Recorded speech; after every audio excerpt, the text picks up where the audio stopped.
faqulu min bi khairi ilmin ya'malu ma'alahu mardudatul la tuhabalu. Kalau berilmu, beribadah tanpa ilmu pengetahuan, maka ibadah ini tidak akan sampai, bahkan kembali lagi dia, la tuhabalu.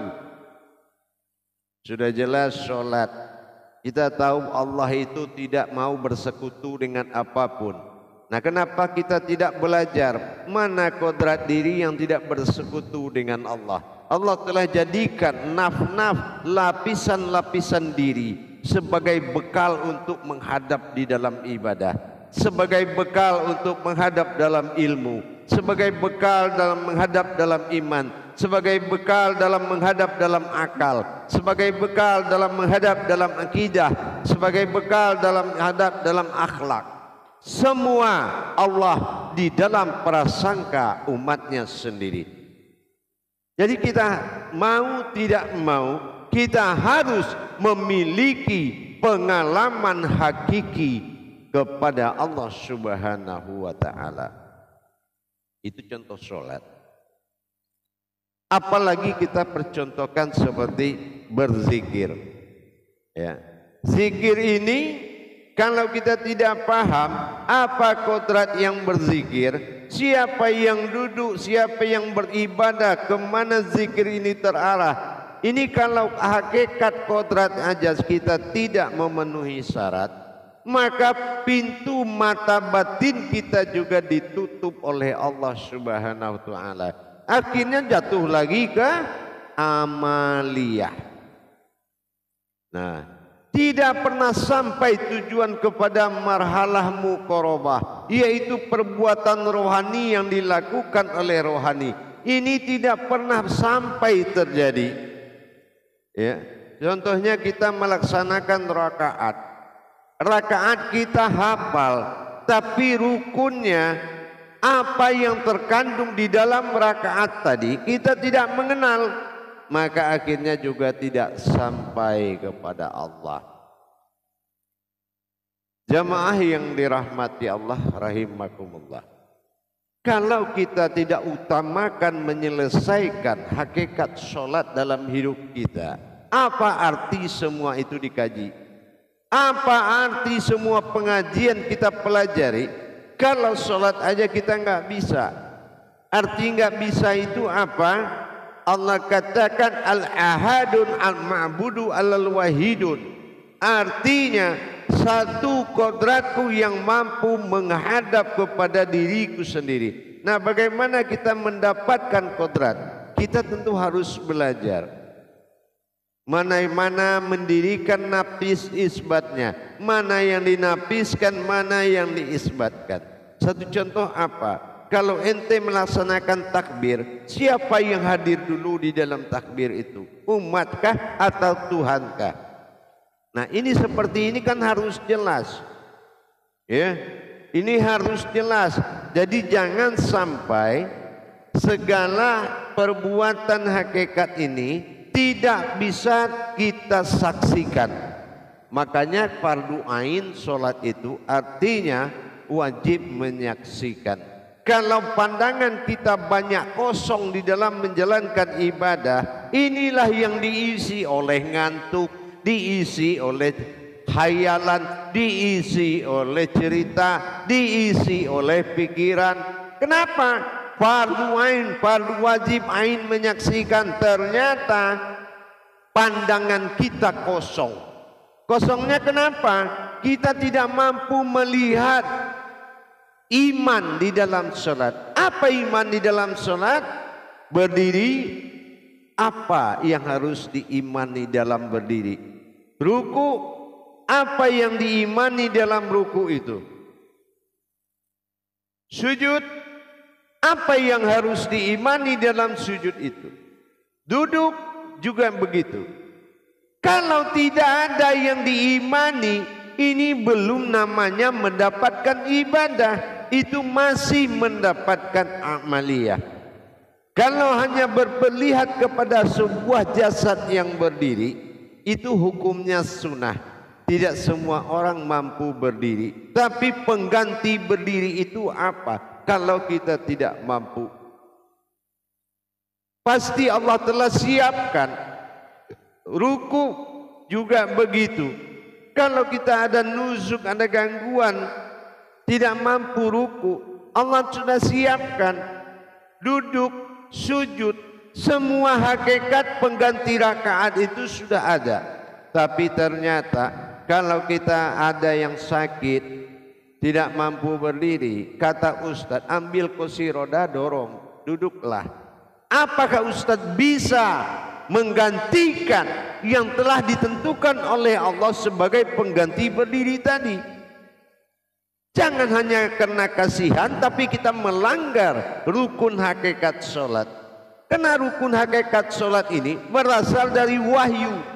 Wahyu ini yang dilebur menjadi syafaat. Syafaat itu yang menjadi 4. Yang pertama fikli, kauli, kolbi, dan khariri. Jadi fikli, siapa yang berbuat? Kauli, apa yang kamu baca? Qalbi, di mana kamu berdiri? Dan khariri, apa ketetapan solatmu? Ketetapan solat itu adalah menyembah dan disembah. Sudahkah kita paham di situ?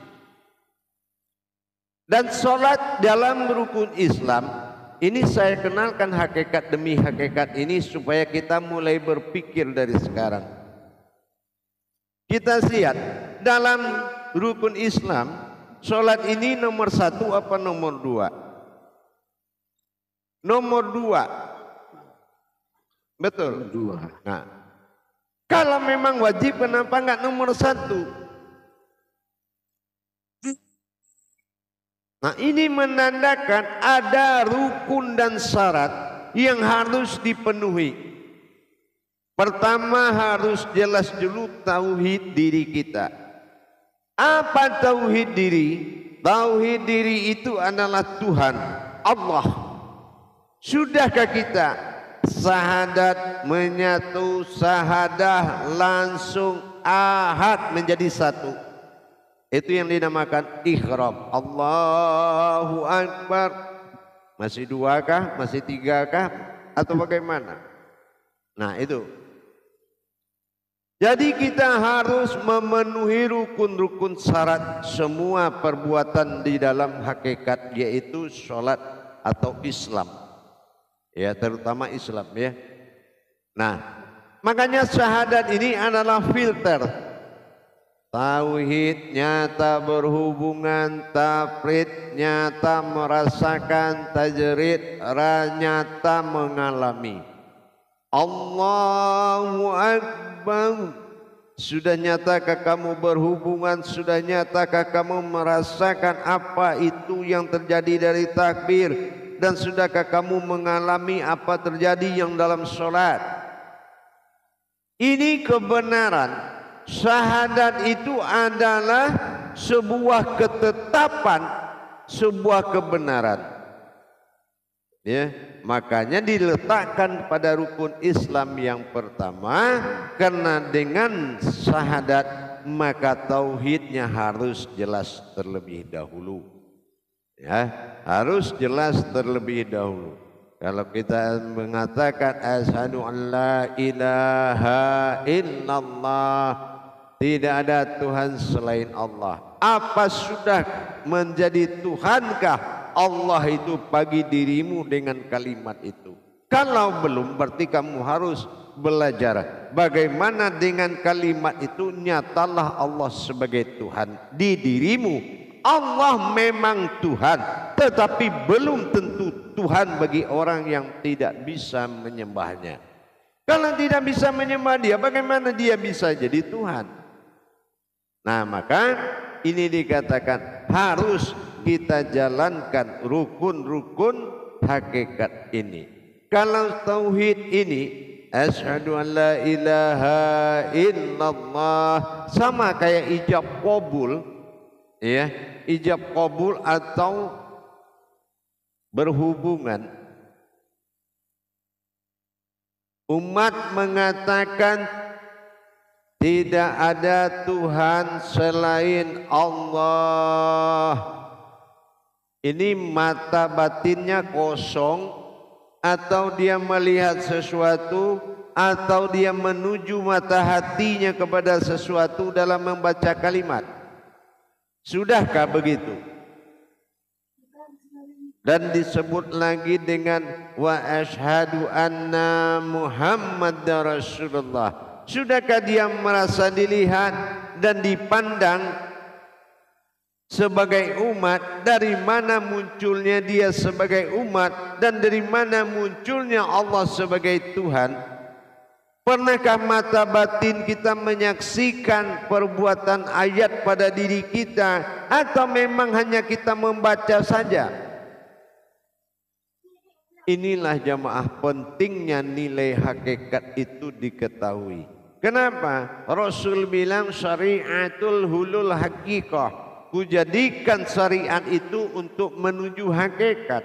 Hakikatul hulul tariqah. Aku jadikan rasa atau hakikat atau tujuan itu untuk dijalankan.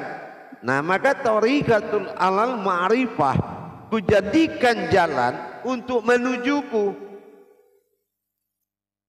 Jadi tidak ada perpisahan dari rukun yang makom yang 4 tadi. Oh, orang syariat beda sholatnya, biarlah dia orang hakikat. Tidak ada hubungan dalam perpisahan itu. Syariat tidak akan ada syariat kalau tidak ada dulu hakikat.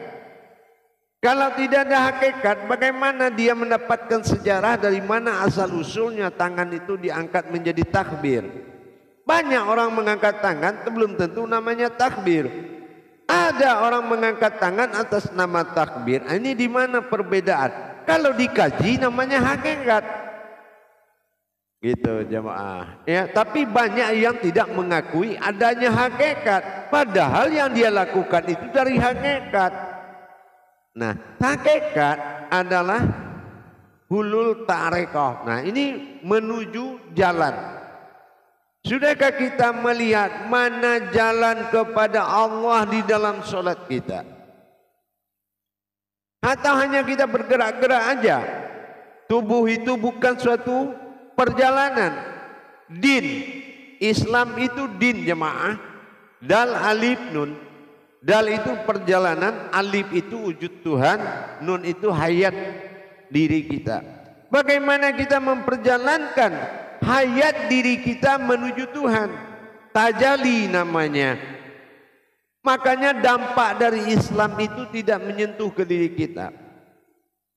Apa dampaknya? Dampaknya ada 3. Kalau benar yang kita lakukan di dalam Islam ini ada 3. Pertama, yauma wulitu.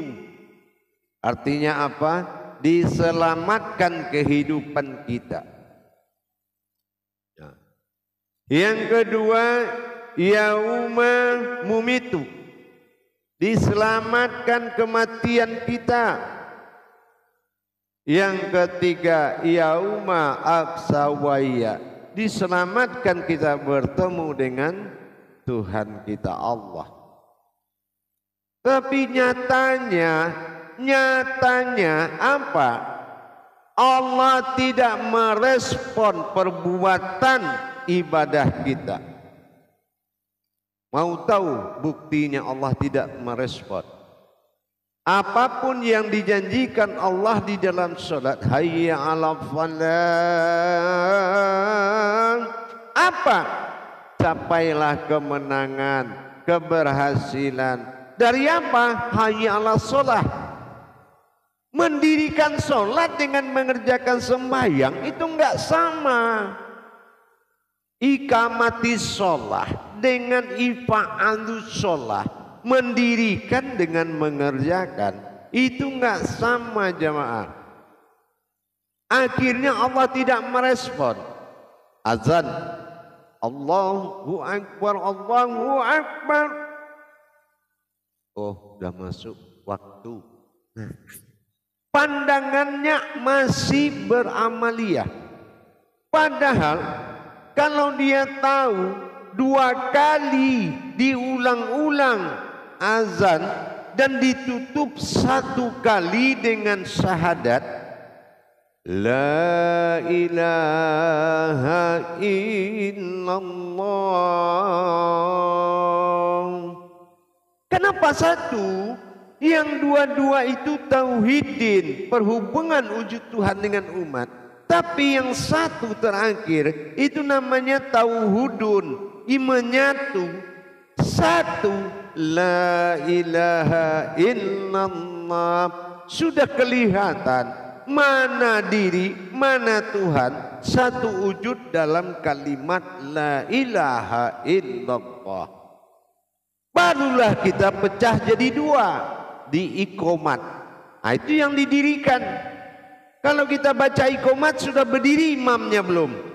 Kalau kita baca iqomat sudah terbentuk jamaahnya belum? Dan kenapa di masjid imam tidak boleh iqomat? Apa hakikat iqomat? Karena iqomat mendirikan imam dengan hayya 'alas shalah dan mendirikan jamaah dengan hayya 'alal falah. Nah, bagaimana kita bisa memahami itu lebih dalam lagi? Tentunya dengan kita belajar.